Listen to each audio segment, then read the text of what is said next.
some tea, man. You'll be better.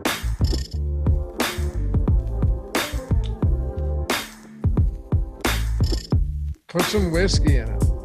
Yeah, put some whiskey in your tea. Hair of the dog, Mike. I heard Kessler kills all. I drank yesterday, but I stopped at like 5 or so, 6. So you saved yourself. Feel okay, yeah. Chugged a liquid IV before I went to bed. I wasn't even in bad shape at all. It was, I even went out and shoveled the driveway and shit at like 10 o'clock. But yeah, I was out there shoveling, like as the drunk is starting to wear off, Hey, if you're gonna do manual labor like that, you might as well have a little buzz on. Yeah, exactly. But it wasn't bad. Like I knew I'd wake up today and be okay. Yeah. I had some drinks on Saturday. I went to the Marquette game. They were good, Mike. Oh, nice, Matt. Yeah, if you start day drinking, right, and you stop like before dinner time, usually you're okay. If you rip it all the way through the night, to 10, 11, you're in so much trouble the next day. Yes. There's only one way to fix that, right, Mike? What's going on, everybody? Welcome to the Awesemo.com NFL Strategy Show, Showdown Edition. Very happy to be back. I didn't think this would be the case. I mean, obviously, we knew a little while ago when the playoffs were being scheduled that we'd have a Monday night game. Got to make that money, right? And that's exactly what the NFL is doing. But it's cool for us because we've got a milli maker. We've got a fun game to hopefully make up for that disastrous pile of steaming shit we saw on Sunday. But it's going to be fun. And no matter what, we've got a lot of money on the line, a lot to talk about, and some pretty serious questionables coming into this from an injury standpoint. So I'm Dave Loughran at Laffy_D. For those of you podcast listeners, it's LOUGHY_D. Joined as always, and well, for the last time this year on the Showdown Strategy Show, Matt Gajewski at Matt_Gajewski, GAJEWSKI on the Twitters. What's good, brother? Glad to be back with you, even if it's the last time of the year. Yeah, man. I'm really excited for the game. Really excited we got to do this show, but I still have my fingers crossed. Maybe they'll give us a Super Bowl showdown strategy or something like that the week before. So hopefully this isn't our last one, but it was a solid week of football, and I'm excited we have one extra game. Some of my friends were pissed about the Monday night game. Upset that they didn't just do that's what I said. I don't know, maybe because they have like real jobs and I have this job and I get to talk about football all day. Maybe it's that they can't like drink beers on Monday night with their real day jobs. That could be it. Yeah, I don't know. But you know what? I got to get up. You get up early every morning. I get up early enough every morning. I got a 10-month-old and it sucks. I'm on the East Coast. So these games, sometimes they're not done until 11:30. I can't fall right asleep. I'm not falling asleep till after midnight. So, if you're on the East Coast, you get screwed by some of these. There's no doubt about it. Yeah, for sure. I live in Central Time Zone. I do not think I could live on the East Coast. I don't think I could do it. I like it though, because I do enjoy the 1 p.m. game start time. I'd be fine with noon as well, but everyone says how great it is on the West Coast, and that could be the case, but 10 o'clock's a little early for me for kickoff. I think I'm going to move to Hawaii. Yeah. Just like 8 a.m. NFL kickoff. What would that be like? What time is it in Hawaii right now? I don't know, but if anyone lives in lives in Hawaii that's in the chat, what is it like getting on a live before lock or watching live before lock at 5 a.m.? Yeah, right. Can you play DFS in Hawaii? I don't even know. I don't know if you can. It's 4 a.m. Or Alaska. So yeah, you're right. It would be an 8 a.m. start time, right? Can you play DFS in like Guam? I don't know. If you've ever seen this, right, you would get a kick out of this. I know you're not into politics, but you don't need to be. There was a politician that his name was what was his name? Johnson. Yeah, I think, yeah, he was a congressman, and he was concerned that we had too many people stationed in Guam and that it might tip over. Swear to God. Look, if you look it up on YouTube, it's Hank Johnson. Yeah, he was concerned that it could capsize which is that's the only thing I really know about Guam, is that he was concerned it might capsize. This is a real thing, but I don't know. Can you play in Guam? I don't know, but I imagine you'd have some really early start times. It'd be Yeah. like playing League of Legends DFS in the States.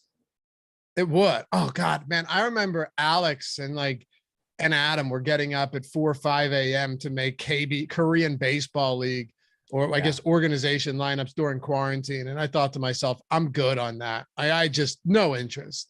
I did it for League of Legends. You did do it? Yes. Okay. I know. Dude, Josh and I just starved for anything. For sure. I know Josh, me and Ben, who were doing the daily show, were like, you know what? We're good. I can't. It's too much, but I can understand it. The problem with me is I'd be doing it and then I'd be going right back to sleep after making those lineups. That's what I did. Right. Exactly. So you wake up and see how you did, right? But you're not following or sweating anything. But yeah, what did you think? And we're going to get into Cardinals Rams, 3.5 point spread, pretty hefty total, almost 50 points. So it's going to be fun.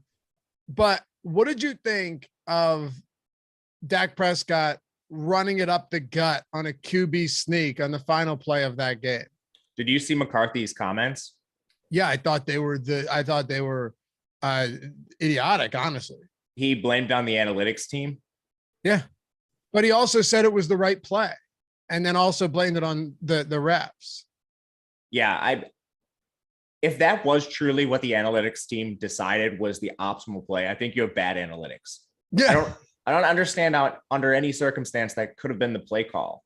Even if it was like a plus EV decision in terms of the yardage you could gain, the chance of the clock running out and you losing the game is so high that it just doesn't make sense. There were people arguing with me on Twitter, and that's fine. I enjoy it. Follow me at Lafayette_D, about this being the right play call and the refs blew it.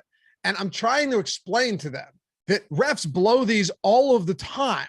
Your own players blow this stuff all of the time. It is commonplace, par for the course, Matt, that when you're trying to get lined up and have the ball spotted, things always go wrong.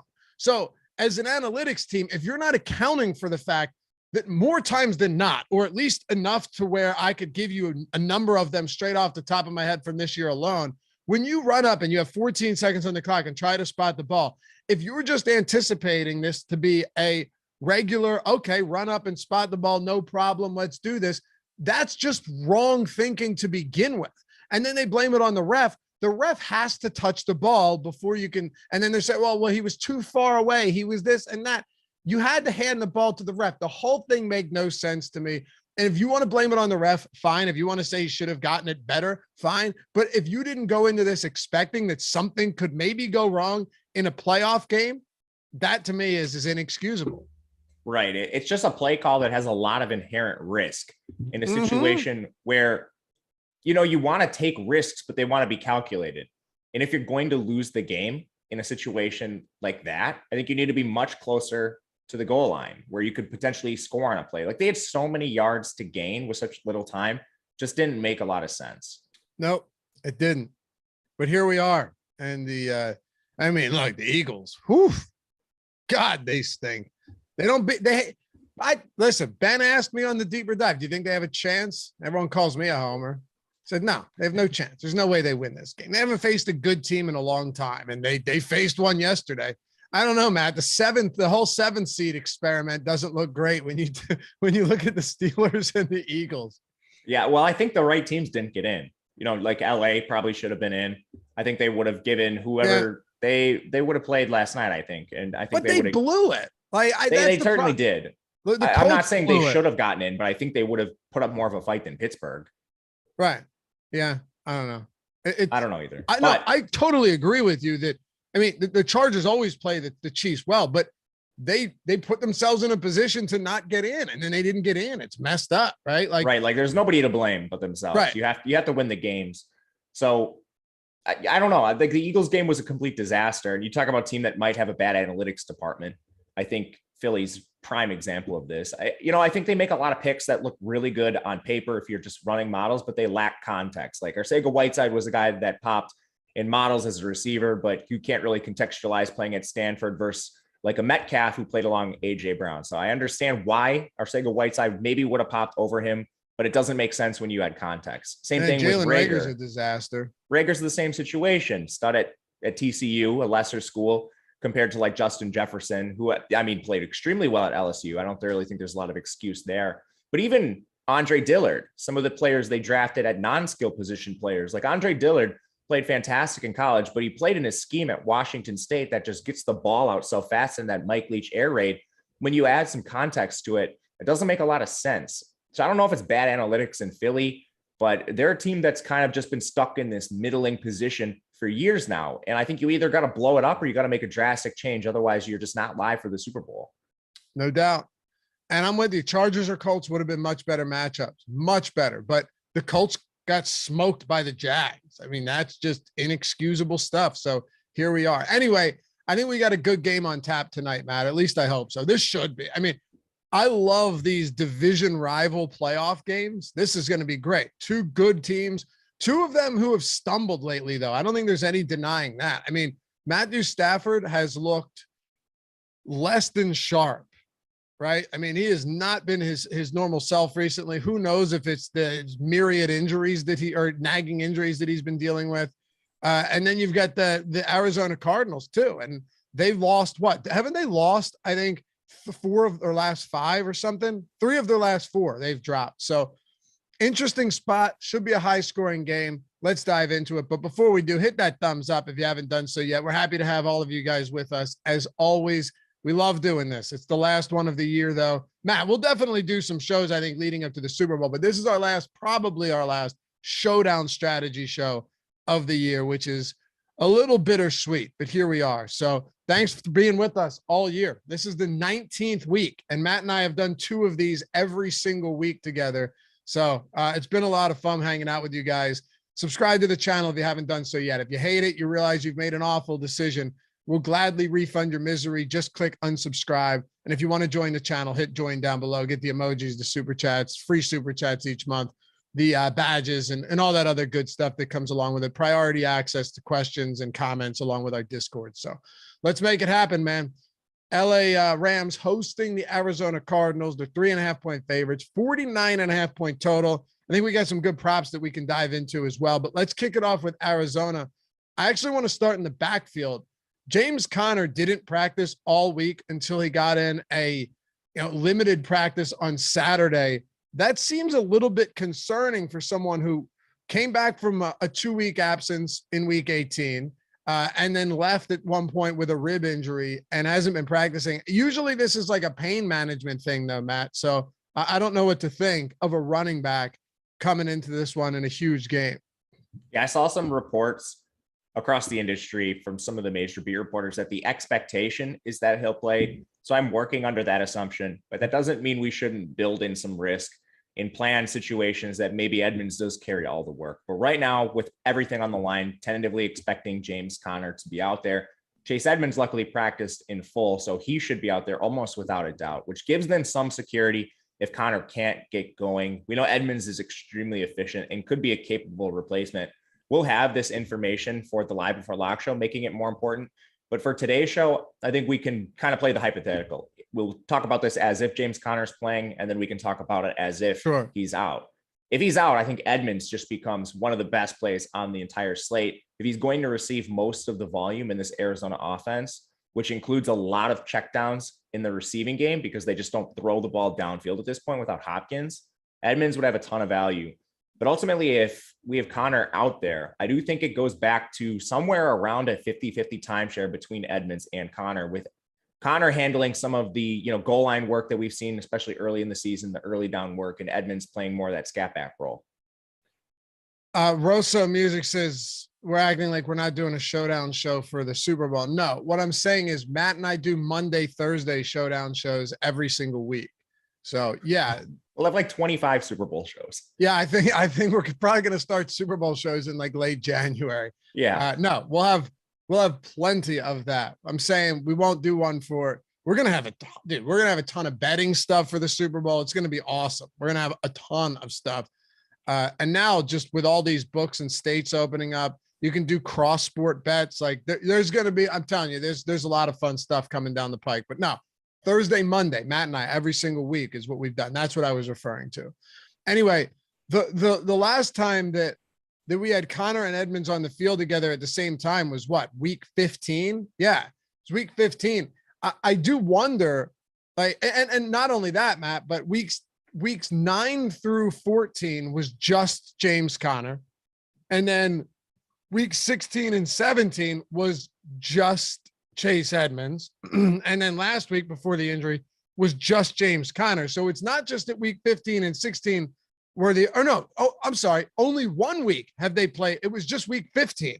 That's the only week since week 9 that they have both been on the field together. And if you remember correctly, Edmonds played 39% of snaps, but I'm pretty sure his usage was down. I think you're probably right, though, that we see close to a 50-50 split. But my concern here is, does James Conner get limited in a game like this? And how easy is it? I have to speculate because we only have one game and 2 backfields to talk about. How easy is it to re-aggravate or to just continue to get those ribs banged up when you're a running back? I mean, if I'm the opposing defense, I'm gunning for it. Right, for sure. Both these backs have played extremely well. And it's funny, like you mentioned, we kind of have to go back to weeks like 1 through 5, 1 through 6 to find a legit sample where these guys are on the field together and they're both fully healthy. All the other games recently they've been playing together, one of them is coming off an injury. So, the first instance where we had James Conner lead back, he played amazing. He was great out of the backfield. We saw some spectacular one-handed catches. And then when Edmonds returned, it seemed that the tide had shifted a little bit towards Conner. Now, when Conner's been out the last couple of weeks, Edmonds has played relatively well. There have been a couple inefficient performances in there, but it comes down to how much do they want to get Conner out there? He's a guy that has barely practiced. Edmonds has been out on the practice field, which suggests to me that perhaps he works into a slightly larger role, definitely the pass catching roles and stuff. And then maybe you use James Conner more situationally around the goal line on plays that are truly impactful for him. But we saw this shift towards Conner previously. I think this is close to a 50-50 split as long as Conner can handle the pain out there. Agreed. But, look, this stuff happens. Look at Darrell Williams yesterday. It was the Jerick McKinnon show. And I did take some shots on that in showdowns, Matt, just trying to see if there was, maybe an edge to be had there, because I didn't know what Darrell Williams' workload would look like. And Jerick McKinnon ended up being the guy who got a lot of that work. Sometimes you get lucky. Sometimes you make the right call. It is totally possible that James Conner is active and limited, which would just make Chase Edmonds that much more appealing. And you already mentioned that Chase Edmonds would be, probably the preeminent play on the slate at his price point. He is, I don't understand that salary whatsoever. But even if Conner's in, I think there is a real possibility, a real avenue for Edmonds to get the majority of the work and see his ownership come down as a result of Conner being active. Look, it's not a guarantee at all, but it's one way you have to at least consider playing this slate. I agree with you 100%. It's kind of surprising to see the price difference, like the difference between them being so great. I would have expected this to be pretty close and both of them fairly expensive, especially Edmonds. Like, coming in this cheap, he has a clear pass catching role. So that bakes in a pretty good floor for him there. And I don't think this is going to be a Darrell Williams situation from last night. I think the Cardinals would have to get up in this game early and then play from a lead throughout for that to happen. I mean, like, it was the perfect recipe for Darrell Williams to sit. He fumbles on his first carry, which is Mecole Hardman's fault largely. Like, I don't understand that. You have Darrell Williams not practicing all week. He's not even taking handoffs from Mahomes. So you're like, all right, we're going to get him in on this gimmick play. How many handoffs has Mecole Hardman actually practiced to Darrell Williams in the season, let alone last week? So that's the play you call. And then they just destroy Pittsburgh so badly. You're not going to play your hurt player. No. Even if he wasn't 100%, like, just get him healthy for the next rounds. I don't know. Sure, but McKinnon started the game. Right. And I'm sure Darrell Williams was on like a snap count to some degree. Like, right. Maybe like James Conner will be tonight. Like, we're going to use Darrell Williams in situations where we think he's really impactful because he is injured. And then they didn't need to use, no situation was impactful when they blew out Pittsburgh that badly. I do not see that being the case tonight with Conner. I do think he plays much more than Darrell Williams did last night, even barring a fumble. Right. If he plays, is what you're saying. Yeah. Yes. I still think, though, that it makes a really good spot for Edmonds. He's $5,000 and he's only getting 21% projected ownership. I'm not saying captain him, but that's low ownership for a guy that is probably going to be your primary pass catching back. So I still like him a lot. I like him too. I think there's a little bit of fragility baked into our projections right now because we still have James Conner with positive leverage. I think a lot of that is coming down to the low ownership he's projecting to have at this point in the slate. And I don't really see it coming up because of the injury tag.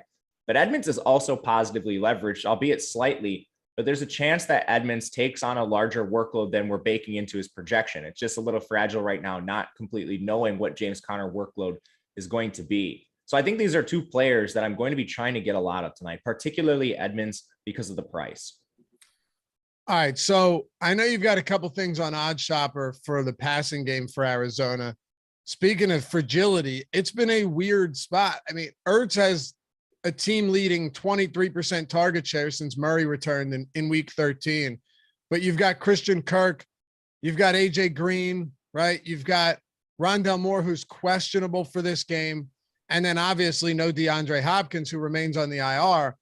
How do we kind of sort out, and we can talk about Kyler Murray here, but how do we sort out the the passing attack? I think it's largely going to be, Ertz with a tentative lead on this target share. I think that could ebb and flow in any individual game, but it seems that at the top you have Ertz, you have AJ Green, and you have Christian Kirk, and there's not a ton separating them. I think Christian Kirk, you could label the wide receiver one. Ertz has actually been more targeted, but all these targets are coming right around the line of scrimmage. He doesn't have hardly any downfield usage. And then you have AJ Green, the guy who's, working more down the field. He's more of your prototypical X receiver or a Z receiver, a boundary receiver, whatever you want to call it. And I think there's a potential that that's who Jalen Ramsey goes against. Kirk operates a little more in the slot, so the matchup doesn't make quite as much sense there. Ertz obviously is going to operate out of the slot. So when you're talking about who Ramsey might face, are you going to put him on Antoine Wesley, like a practice squad caliber athlete, or are you going to put him on AJ Green? So I think there's a little more risk with Green, but again, he's cheaper. None of these Arizona receivers are particularly expensive though. I was building some lineups this morning. The most expensive is Christian Kirk at 7K in the flex.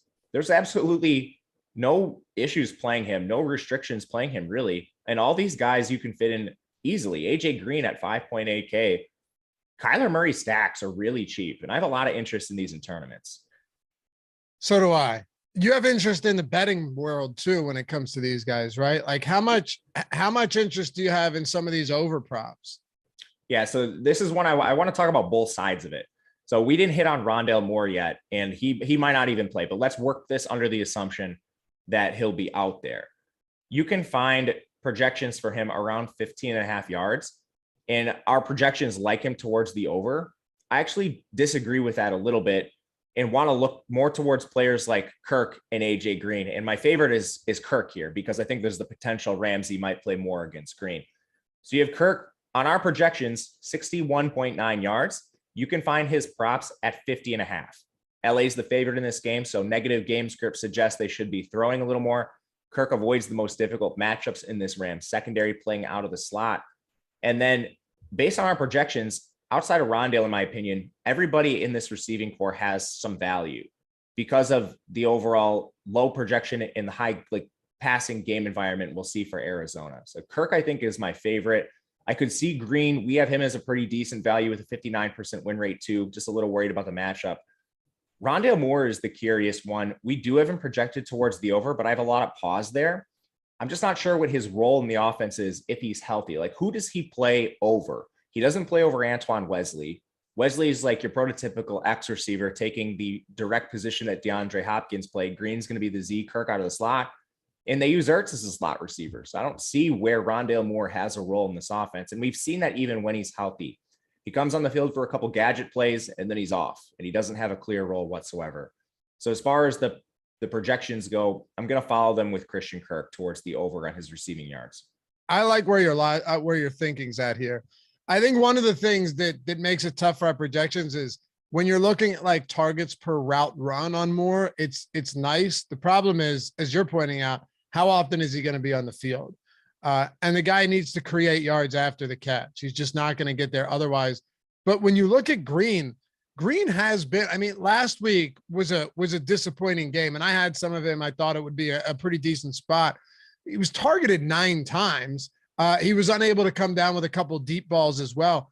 these really in a near 50-point total game against what should be a good offense for the Rams. Once again, that can put some points on the board.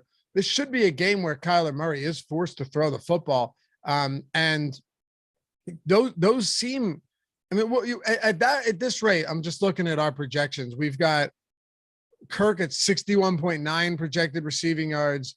We have AJ Green at 55.1. And with these two props, Matt, you're even if you just look at the props, that's a combined 94 total receiving yards between the 1 and 2 receivers on this team. So not including Ertz, obviously, but I like that. I like that a lot. And like I said, our projections on Odd Shopper are the same ones we use at Awesemo. All of our data scientists with these props and running simulations to give you guys the best bets out there. So yeah, over 43.5 on DraftKings. The best place to bet it is DraftKings, at least for me in PA. And then 50.5 for Kirk on FanDuel -110. What do you think of Zack Ertz today? That's one of the big questions here, because he hasn't done a lot with his targets. He's been fine, but he hasn't had those explosive games despite getting targeted a ton on high percentage opportunities. I think he's fine for the reasons you mentioned. Definitely doesn't stand out over Kirk or AJ Green, or maybe even Antoine Wesley. I think you can lump him into this category because he's had a surprisingly solid role.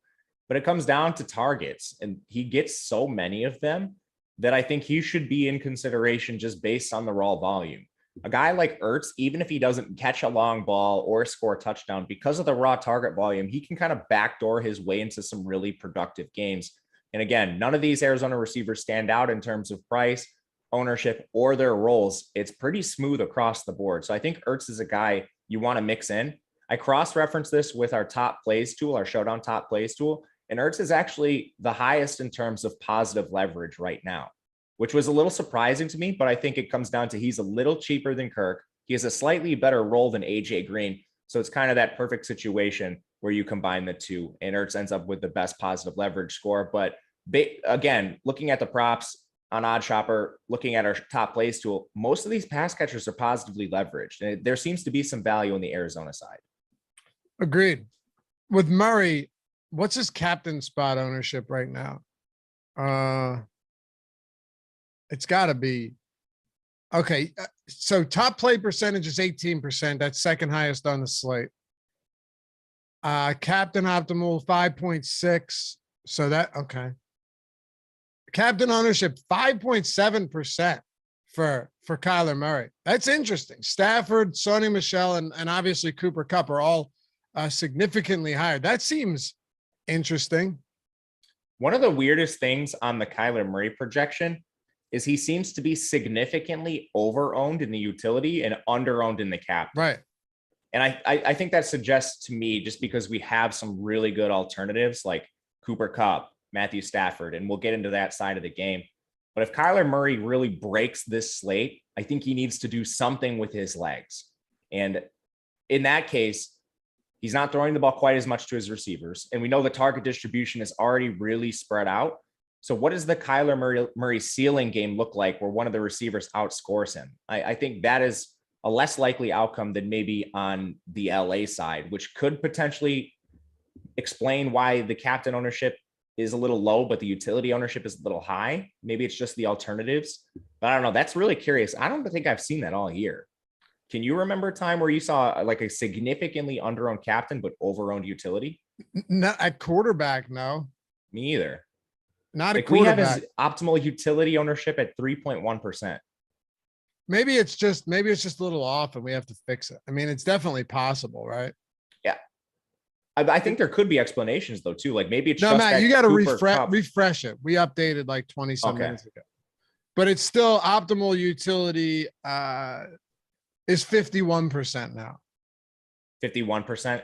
Yeah, but he's still only getting less than 6% ownership in the captain. Never mind. Ignore everything I just said. He's significantly positively leveraged. So yeah, would have been nice to know that before I went into that diatribe. So sorry about that, guys. No, I'm sorry for not correcting you on that. I had just updated right now as well. Okay, well, ignore everything I just said. Tyler looks like a great play across the board. For sure. What I was asking though is only 5% captain project, 5.7% ownership projected at the captain spot is still really low for a quarterback.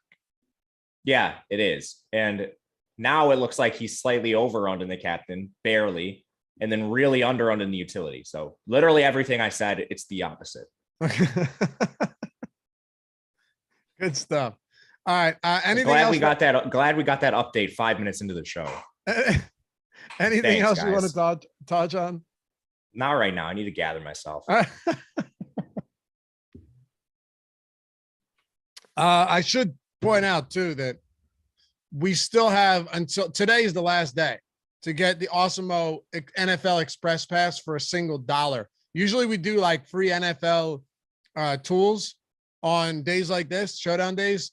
Actually, NBA and NHL player projections are both free on the site today. But instead of doing that, for $1 NFL Express Pass, everything on the site for our showdown slates, a lot of main slate content too, the lineup builder light, the player rankings, all of our tiers tools, but everything for showdown, which means that if you took advantage of it today, you're getting our ownership, you're getting our top plays tool, which is, all of this, top play probability, optimal captain probability, everything, running simulations to give you guys the best data going into these slates.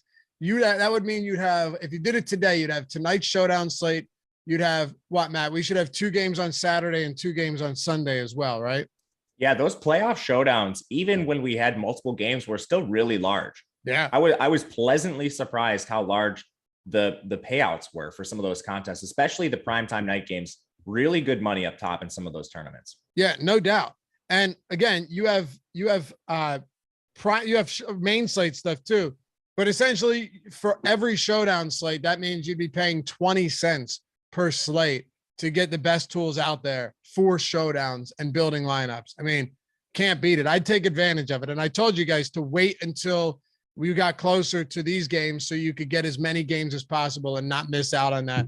You're getting 5 showdown games. Today's the last day to do it. So check it out. NFL Super Wild is the promo code, but instead just go to awesemo.com/promos and click instead of having to type it in. Awesemo.com/promos will get you there. $1 Awesemo NFL Express Pass, single buck. Thanks for the super chat, Sammy. We had another one. D. Owens. Wesley is captain to jam in studs. I personally would not do that at all, but maybe Matt has maybe Matt has some opinions. We can look at the top stack tool too. He's got, what's his optimal captain? 4% positively leveraged. Maybe I'm a little off base there.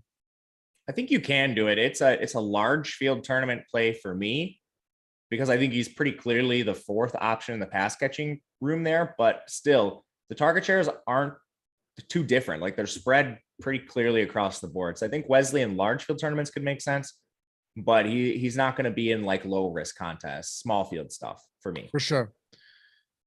All right. Oh, hey, and by the way, I want to get to the Rams here. We got a lot to talk about. Putrid offensive line performance last week. I mean, really concerning stuff. And they ended up blowing a 17-point lead. But before we do, shout out to Jock Market, our sponsor here. If you haven't checked it out, they've turned fantasy sports into a stock exchange. Sorry for doing 2 reads back to back. That's my fault. I try to space them out. Usually I'm good at that. But here's the good thing. If you sign up and use the promo code Awesemo, you get a $50 bonus on your first deposit.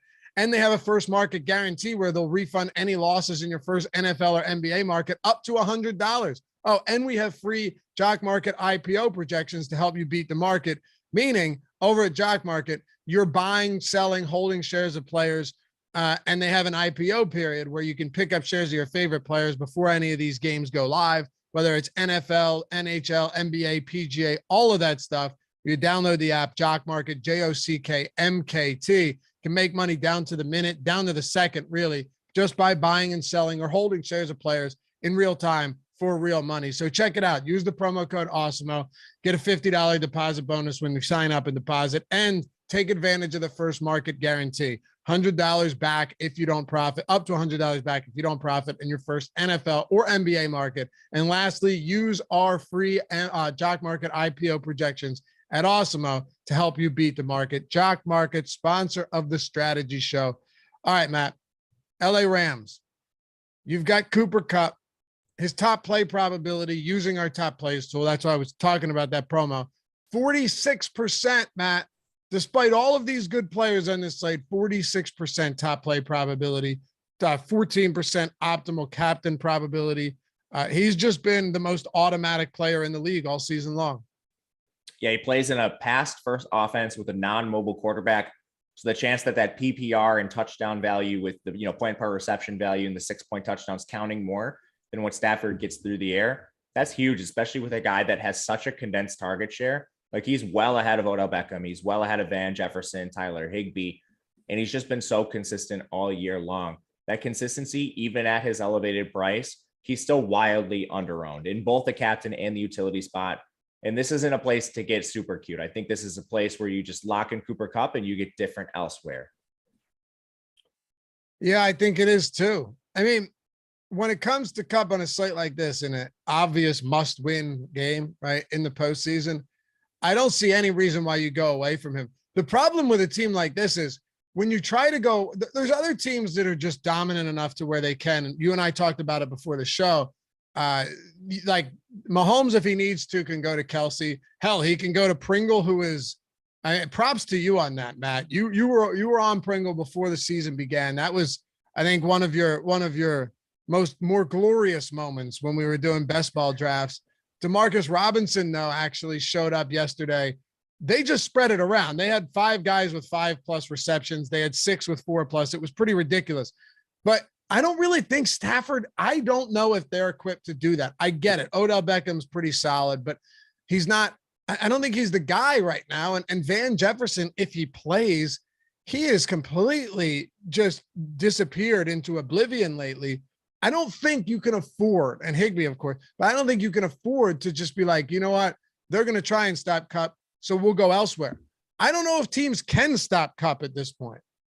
Yeah, I think you're right. And I agree with you. I don't think this is the Bills or the Chiefs where, you stop the premier asset on offense in the pass catching room and then somebody else can beat you. Maybe that can happen. I just don't think we've seen it to the same degree as Kansas City or Buffalo. Odell hasn't played as well as we thought. He's been injured a lot this year, so it's hard to say if that's him or the injury. Stafford's been playing injured himself. And I remember these, I'm sure you do too, these really weird cryptic reports about Stafford's dealing with like this lifestyle injury that's never going to go away in his back. Like, he deals with it every single day, which who knows how much that affects him here. It's really cryptic report, but I don't think he's healthy is the point. And if you can take away Kupp, and then you're reliant on Van Jefferson and Odell Beckham. And I mean, Ben Skowronek has been playing a surprising amount of snaps for a guy who's like an undrafted free agent caliber player. Can those guys win and beat the team if they take away Kupp? I'm not 100% sure. So I do think there is more risk with these pass catchers, but with everything we said on Kupp, no team has been able to really stop him all year long. One game below 95 yards, just absolutely mind-boggling production. He's fantastic. And I know people talked about last time they faced that, the first time they faced Arizona, because the first game, the only game under 92 yards was, as a matter of fact, against the Cardinals, Matt, back in week 4. And I remember people talking about like, yeah, tough spot. He was underwhelming. I don't know if I want to go to him here. And then he had 13 receptions for 123 yards and a touchdown against the same Arizona team. 13 receptions. Yeah. So, I mean, look, man, last 2 games, 7 and 7 targets, right? Those are his 2 lowest target totals of the season. But it was also against the Baltimore team that had no Lamar Jackson. And I don't know what happened against San Francisco. Do you have any? And he still had a good game. Still had 30 fantasy points, but I don't know. I don't think that is the trend that we should be looking at. I'm assuming we get back to double-digit targets again for Cooper Kupp today. Yeah, they took their foot off the gas against San Francisco. Blew a 17-point really lead. Dumb. They are unbelievable, and their run rate in that game was extremely high. I don't know how many raw carries they had, but I know Michelle had over 20, and then Cam Akers made his cameo performance. He had at least 5 carries, and I know he had some targets in the pass game. And then Stafford played poorly. You brought up the offensive line, and I think that's going to be a concern again here. JJ Watt is expected to play in this game. I think there's pretty good confidence because they cut a player on their roster to make room for JJ Watt. In addition to Chandler Jones, Zach Allen, and the pass rushers they already have, that's going to be an issue as long as JJ Watt is healthy enough to give us even like 75% of what we know he can do. So that's an issue. I think they're going to have to get the ball out fast. That does benefit Kupp, Odell Beckham, and Van Jefferson work a little further downfield. So it's going to be hard for me to get away from Kupp. And I don't think you have to play him in the captain. You can very well just play him in utility. And maybe that's a way you can gain some leverage, but Kupp's not a guy I'm fading. Me neither. And last thing, I also don't think people understand Cooper Kupp gets targeted this much every game because his ability to create separation and his route running is second to none. It really is second to none at this point, Matt. Like if you watch Cooper Kupp, this isn't just Matthew Stafford throwing up prayers to him. It's not like he's the biggest receiver. He's not even the most athletic receiver. He's just as precise a route runner as you could possibly get pretty much anywhere on the field. So, that's just how it goes. But I have some reservations about guys like Van Jefferson and Odell Beckham.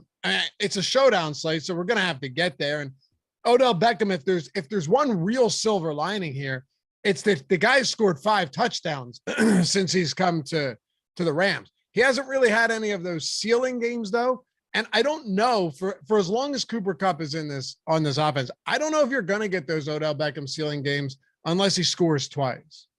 I agree with you. And it seems like Van Jefferson's the big play guy they use a little more down the field. Think like that Deshaun Jackson role. You occasionally get a play like that for Beckham, but it's still few and far between. He hasn't been used in that capacity. And then the target share is not all that different either. And if you just go down and play Van Jefferson, you can save $1,500 in salary, even a little more, $1,600, I believe is the exact number.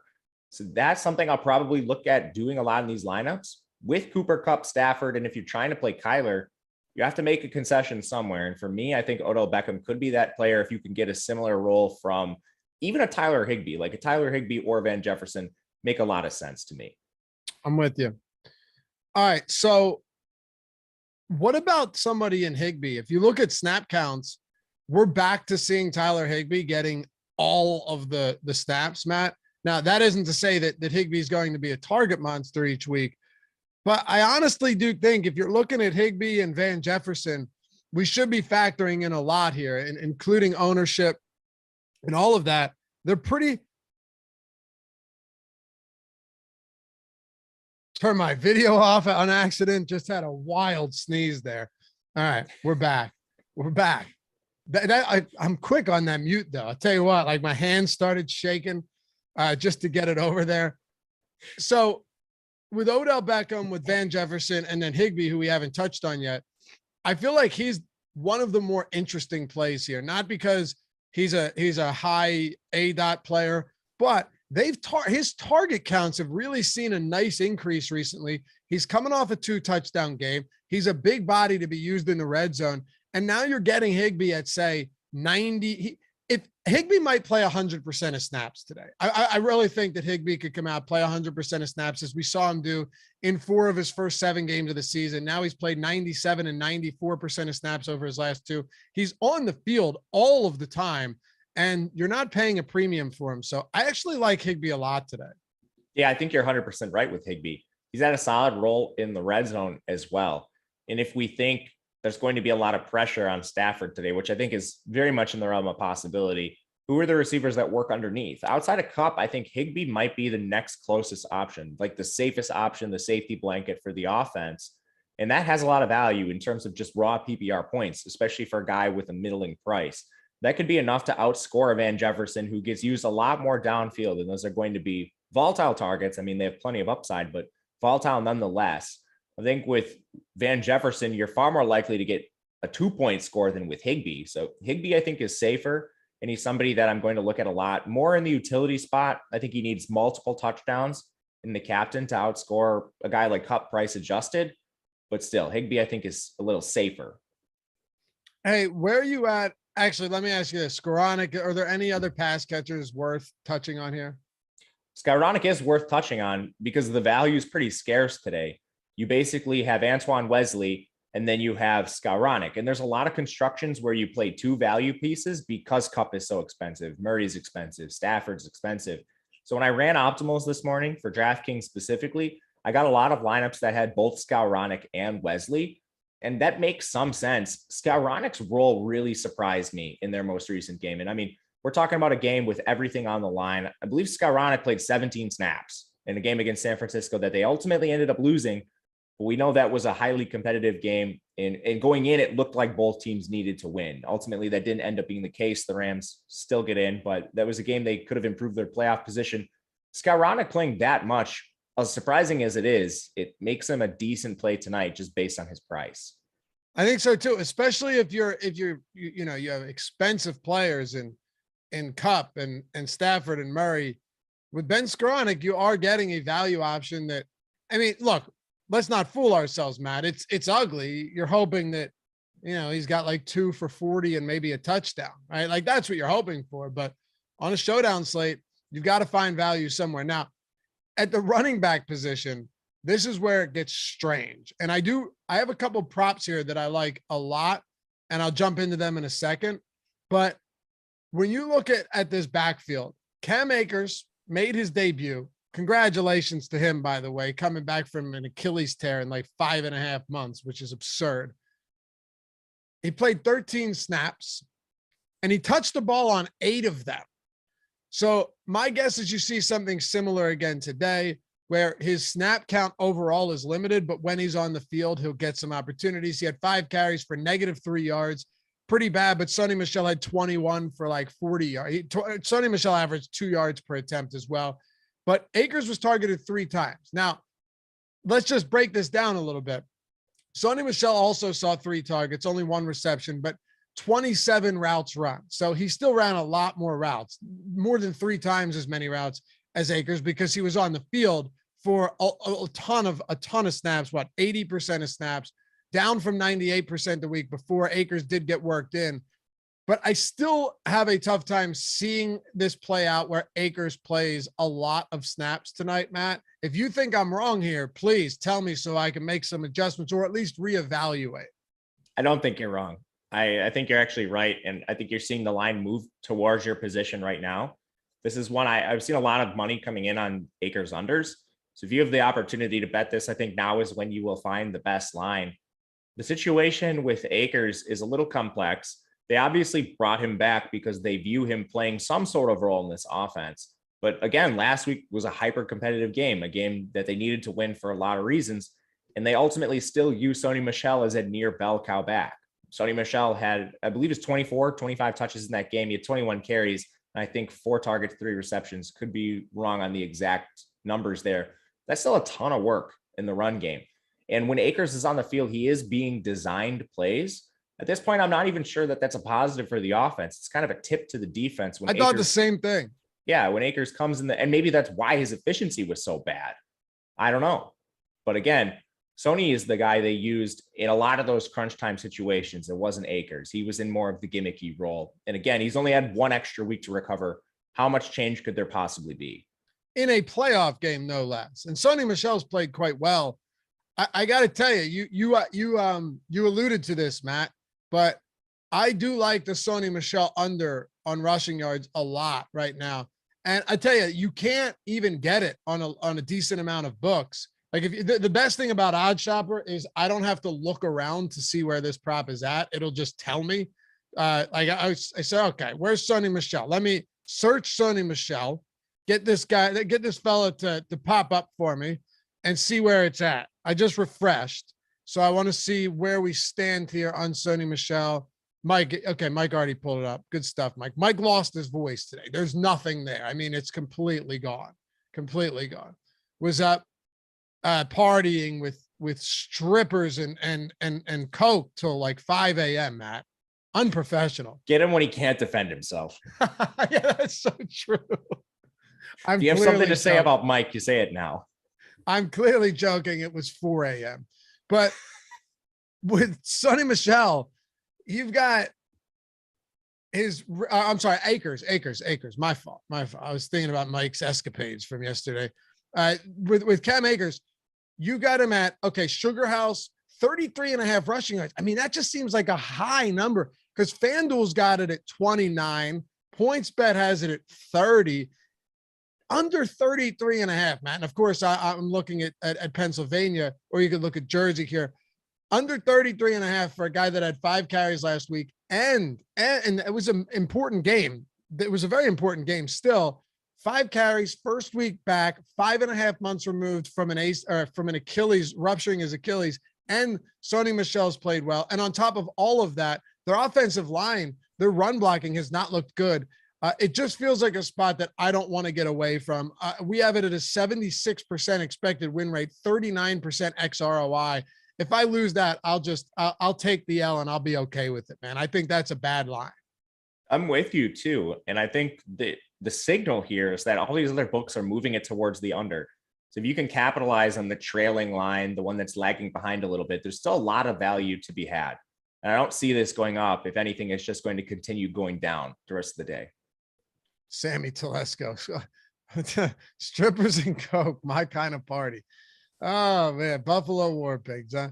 Yeah, I think another thing too is we've had good success doing these shows, betting unders on backup running backs this year, because once you get in like high pressure important games, they just aren't used as much. Cam Akers is not your prototypical backup running back because he's actually good, but he's played one, Matt, you just said it, he's played one game and he's 1 week removed from that. So yeah, Darren, I agree. I think Cam's used to give Sony Michel a breather. He gets some opportunities a little bit in the passing game, but if you had to project how many carries he has, what do you give it? Because I'm going like 5 or 6. And if that's the case, I'm still taking under 33.5.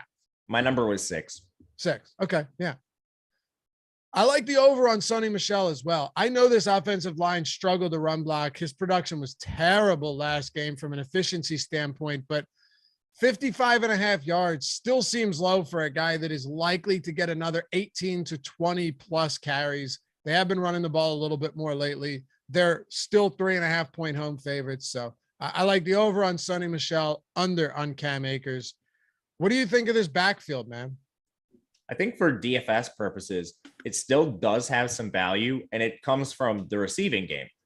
We've seen, because of the offensive line, a lot of targets go to these backs in recent weeks. Even Cam Akers, 3 targets on his very limited snap counts last week.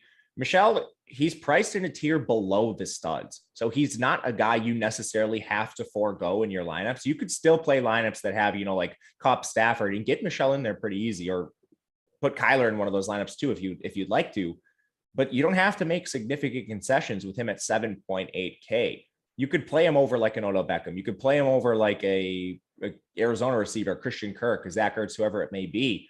So I still do like him, even if they don't have a lot of success in the run game. Even if they get down, we should see Michel on the field getting some pass game work, making him pretty game script independent. Is that kind of how you see it too?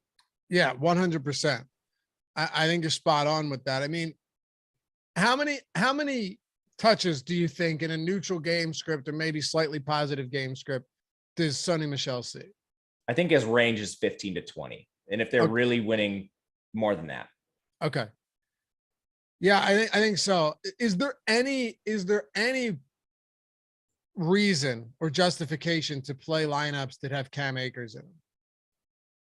It's hard. It's really hard for me to get there. I don't see it either. He's not cheap at all. That's the thing. Like he's more expensive considerably than Chase Edmonds, which is insane.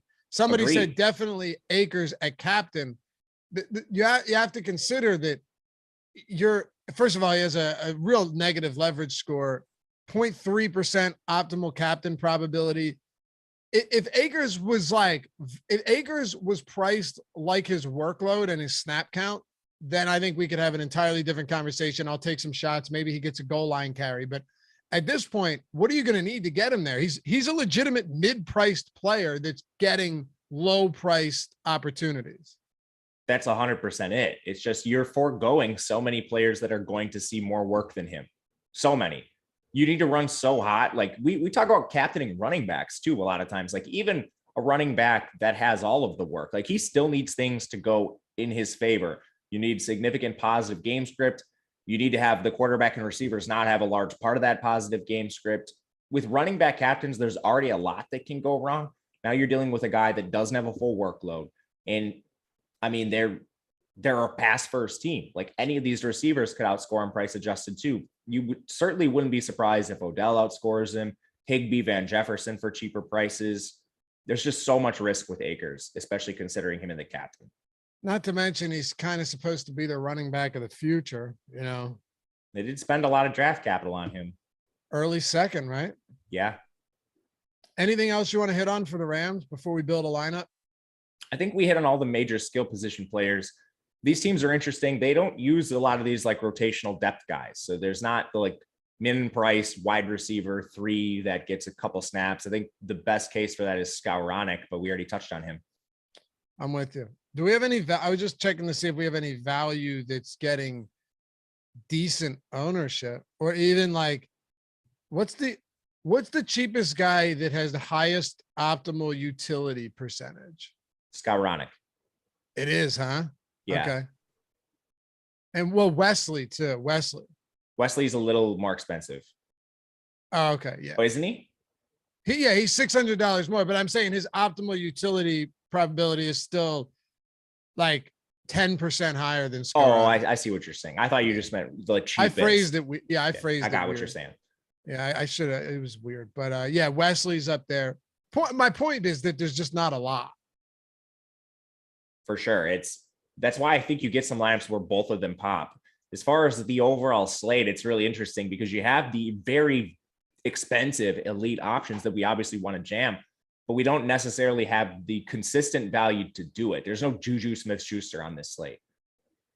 Right. Well, I wish there wasn't yesterday either. I actually went with a lot of James Washington just throwing darts, and that worked. It did. The rest of my lineups with him sucked though, so it made no difference. Hit that thumbs up too. We got over 400 people watching, Matt, for a playoff showdown. So it's good stuff, man. Yeah, appreciate you guys. Thanks for being here. Yeah, I think we get over 100. That would be a 25% ratio there, likes to viewers. I think that's doable. 400 people watching. We're at 78 now. That gives us 22. A little back of the napkin math. Billy says, still embarrassed by the Eagles. The best thing that ever happened to Philly was Bill Burr.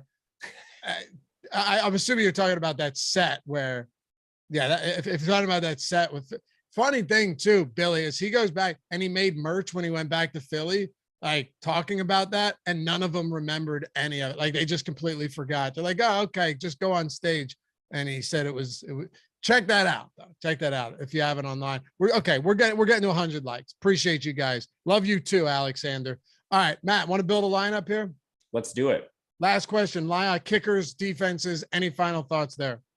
I think there's some interest in both. There's some weaknesses on both sides of the ball. Arizona has been, I guess you'd call it kind of like a scared offense to some degree. They haven't been pushing the ball downfield without Hopkins. So they've been a little broken. But on the other side, like LA has a bunch of injuries. They signed Eric Weddle to play in their secondary. They still do have solid players, good pass rush, but they could score on that. And then there's a huge mismatch in the Rams offensive line versus very strong Arizona defensive line getting stronger. So I do think there's some merit to playing some defenses, just playing them when I get them, not taking a stand, but I'm certainly not Xing them out either. All right. Large field tournament. We'll have some fun with this. Yes, there's a Millie Maker today. There's huge contests across the board. I think Yahoo's got one with great payouts as they usually do. 15K up top. Yeah, FanDuel's got big contests. Let's go DraftKings large field tournament. Who are we captaining, Matt? This is really, really interesting. There's a lot of leverage to be had with a guy like Kyler today. He's coming in right now at 5.7% captain ownership, and 7th highest on the slate. I think or 8th highest, excuse me. I think we could take a shot with a guy like Kyler with an enormous ceiling. Let's do it. And something you had talked about earlier in the show that makes me like this a little bit more, especially given how low his ownership is at captain. It's not particularly tough to stack this team with their top receivers and still get good players elsewhere. Yeah, to your point, I don't think we'd had any issue putting Kupp in this lineup. And then that's exactly what we're doing right now. So let's go Kupp as our first flex. That gives us Murray and Kupp, 5,000 per player remaining. So it could get a little tricky, but let's see what we can do. Yeah, I think first of all, with the two expensive guys, we open some salary with Anton Wesley. So we start the stack really cheap, give us some breathing room. I like it. I also want to throw out there, do not be afraid to put Chase Edmonds at this price in Murray captain Murray lineups at all. I love that. No issues at all. Yeah. I wouldn't mind doing it here, Matt, but do we want, well, I guess let's see what happens. Let's put Edmonds in here. And then if you want to go with another Arizona pass catcher, we could do that as well. And then I think we'll have enough to make a decent lineup outside of that with the final guy. I think so too. So we're going to do Edmonds for sure. Yeah, let's just try it. Let's see what happens. All right, this guy could catch 6 passes tonight. Let's do Ertz then. Round that out. Okay. And normally I don't, even with most pass catching backs, I don't love pairing them with the quarterback because the receptions are just so much more valuable for a running back than they are for a quarterback, given that they're usually like low ADOT passes and they're based PPR. But if Edmonds gets a receiving touchdown, that's going to be huge for both of them, especially if it's long. So who'd you go with? Ertz. All right. 72 remaining. It gives us Beckham. It gives us Higbee, because I don't think we want to go with a full out onslaught for Arizona. The Rams are going to score in this game unless it just all is Cooper Kupp, but we're fading Matthew Stafford here. What do you want to do with the final spot? Do we want 2 Rams receivers without Stafford? I think that's viable because Stafford's not mobile. And maybe it's not the touchdowns that get these guys there, but just raw PPR volume. Sure. So Stafford doesn't throw a touchdown, but the PPR volume is what gets the receivers in the optimal and keeps Stafford out on top of Price. So Beckham would be my pick. If that's the case, though, we could go Higbee because this is a larger field tournament. We'd have 1,800 remaining. It'd be a little bit off the beaten path here. Wouldn't be the same as everybody else is doing. You could go Higbee here. For sure. I'm definitely fine with that too. Okay, cool. Murray, Kupp, Wesley, Edmonds, Ertz, and Higbee. And honestly, Matt, there's so many different ways you can mix this up. Like if you wanted to turn Edmonds into AJ Green, you could do that. You could turn Ertz into Kirk. There's a lot of different ways to make this stuff work. So I like it. Me too. You could use Jefferson, but overall, I think our construction's solid. Okay, so that's it. Final, and that's our lineup builder that Mike's using, by the way. It's pretty cool. It gives you leverage scores, contrarian scores for tournaments and all that good stuff. Give me your final predictions, Matt. NBA lineup or strategy show, because it's, oh yeah, happy Martin Luther King Day to everybody. It's coming up at 10:30, so it'll be more so like a live before lock. And then we'll have a bunch of NBA content coming up throughout the night. We'll have the deeper dive for NFL as well and live before lock for that. But give me your final predictions, total and sides here. Who do you like? I'm going to go little off the board. Arizona 23, Rams 20. And, got to include a score for Arizona that includes 30 field goals. We know Cliff loves them. But I think there's a lot of advantages towards Arizona tonight. Again, I think my pick is a little contrarian, but that's what I'm going to go with. Okay, give me a final score. Would you say 23? That's 20? 43 points, so under the total. And I think Okay, that's how Arizona would win, something gross. You said 23-20, right? Okay. Yeah. I'm going Rams. I actually like the Rams here. I'm always on these shows willing to hit the dogs, but I'm going to go Rams 27-24. I think very competitive game. You get that cover. You get that cover by the hook for Arizona. 27-24. That's over, right? Because it's 49.5. So yeah, slight over. Give me Rams by 3. Thanks as always for hanging out, guys. Best of luck tonight. Stick around. All the shows coming up throughout the day. We're here with you. NBA, NFL. We got you covered on all of it, and we'll catch you back here for the next one. Peace.